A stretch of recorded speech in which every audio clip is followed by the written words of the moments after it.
So, the next scenario, if you will, is those who have a family member that's in treatment, right now.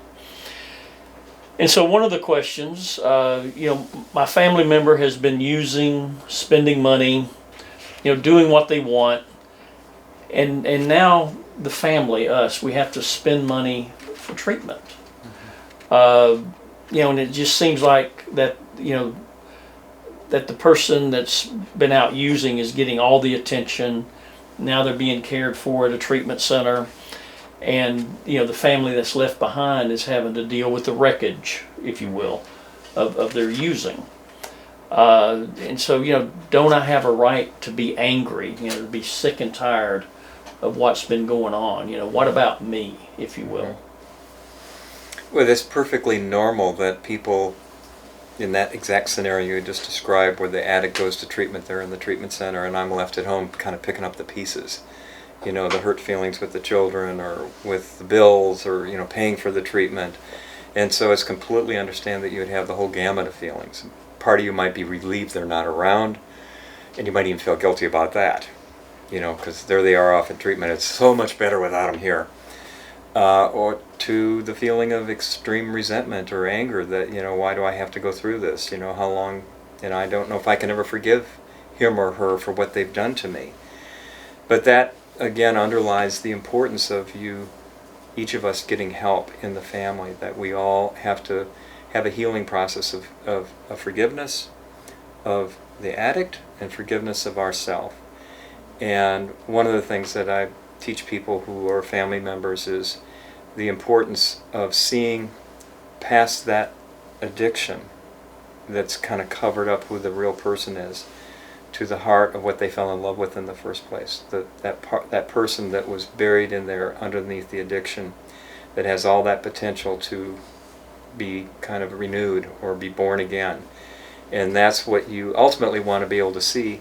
But at the same time, like the people I work with, I encourage them to get their own counseling to help them work through their feelings of resentment and unforgiveness of the addict, and their guilt themselves of what role they may have played in it by enabling, by being judgmental, by withdrawing, by threatening divorce, or all kinds of things that people do. So you first have to see your own innocence and the innocence of the addict.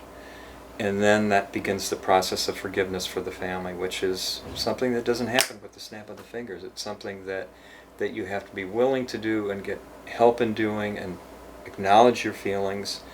But you don't want to hang on to those feelings, because the longer you hang on to resentment or guilt, the more that holds down your own well-being, your health. And in order for full recovery to happen, the whole family system needs to get help and get their health back.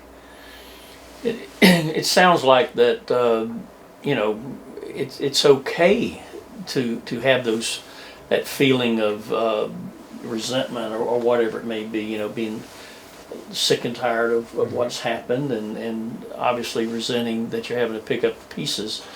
But there is a time to move beyond it and to look at the person for what maybe he or she really is, instead of just a person with an addiction. Yeah.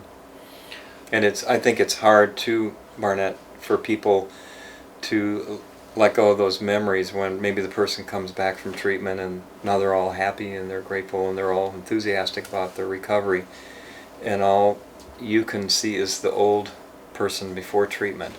And you want to give yourself permission to take time to rebuild trust, to begin to see the person anew and with new eyes, and to see that health. Because it is very encouraging for the addict to be given a second chance, to be given an opportunity to succeed, rather than looking at them as, oh, here we go again, this is never going to work, and that's not going to help them and supporting them.